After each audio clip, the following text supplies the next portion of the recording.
Well, here we go for week 40, but let me touch on just something real quick. We have just wrapped up reading the Old Testament, and that is really no small feat. I mean, let's think about it.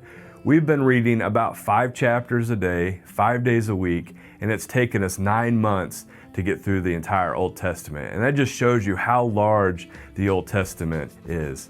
And I know at different times it's been a struggle. Sometimes it's been an easy read, sometimes it's been hard. But just know that if you finish it, the Lord is pleased with your effort, and I know that the Lord has blessed you. Now, if you're coming into the reading, this is a great place to start as we begin the New Testament. Now, as we begin our reading this week and the coming weeks, we are going to be reading what is known as the Gospels, and this is Matthew, Mark, Luke, and John.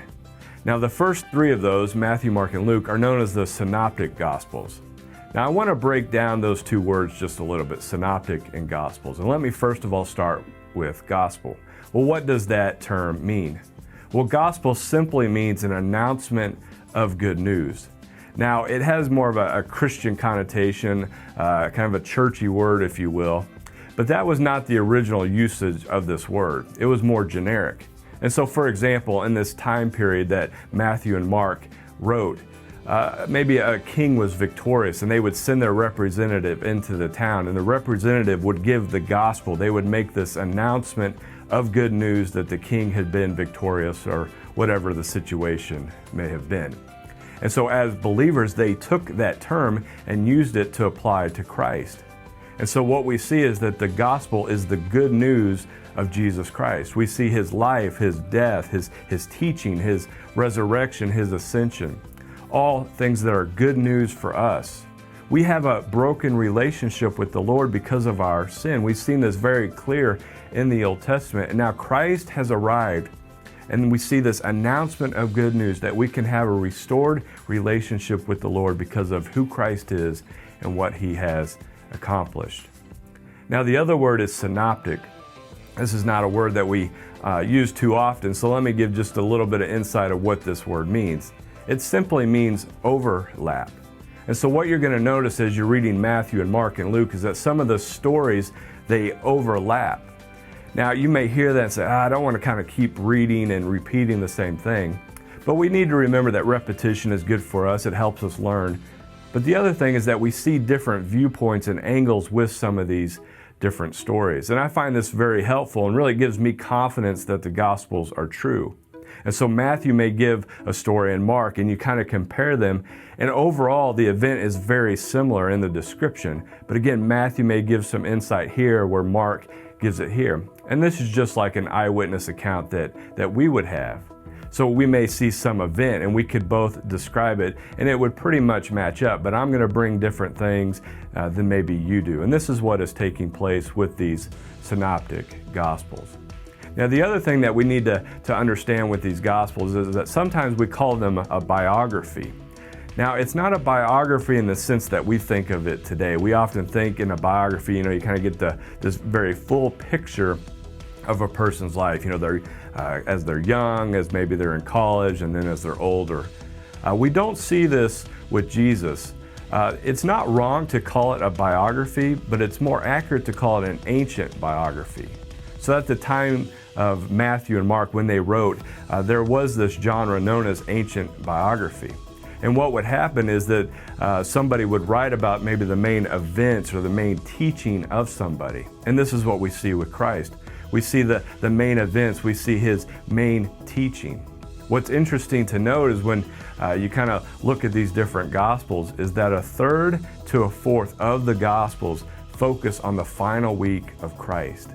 And this is because it is so important. As we see him enter Jerusalem, he gives some teaching, and then he ultimately dies and then rises from the dead. And so again, this is the main focus of the authors.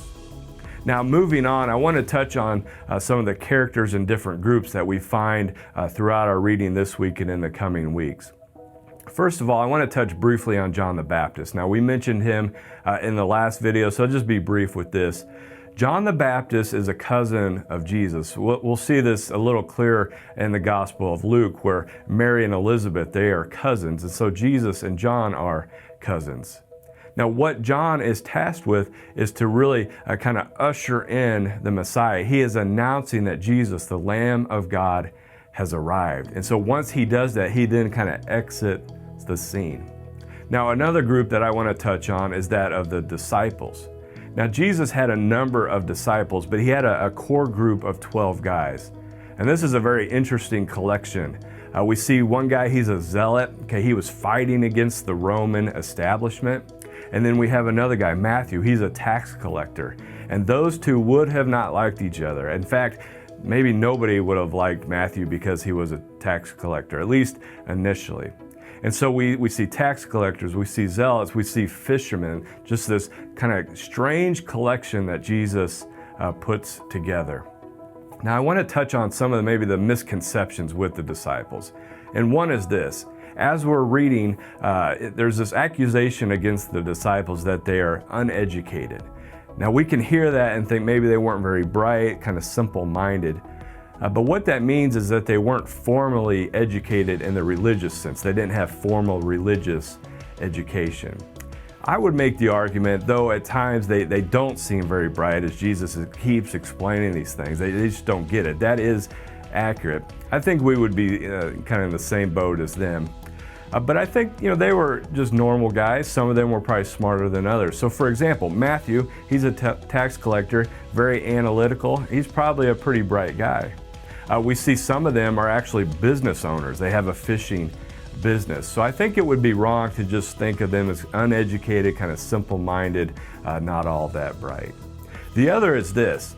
When we look at some of the paintings over time of the disciples, they're often depicted as older.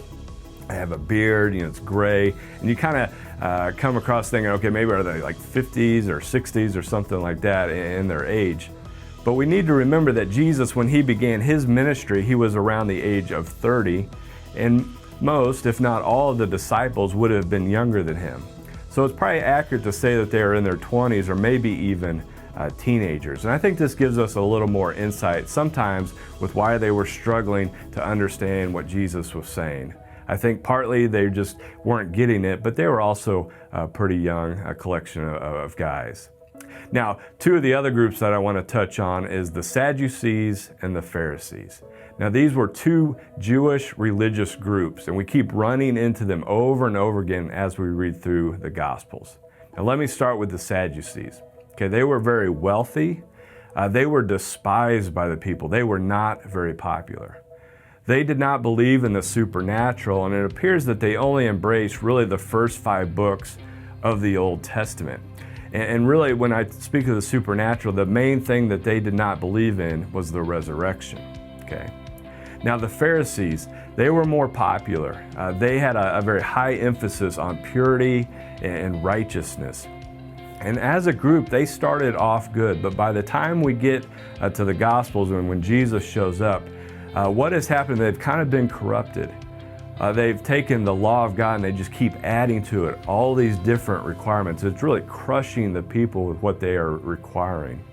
And we would call them, kind of in our language today, they become very legalistic.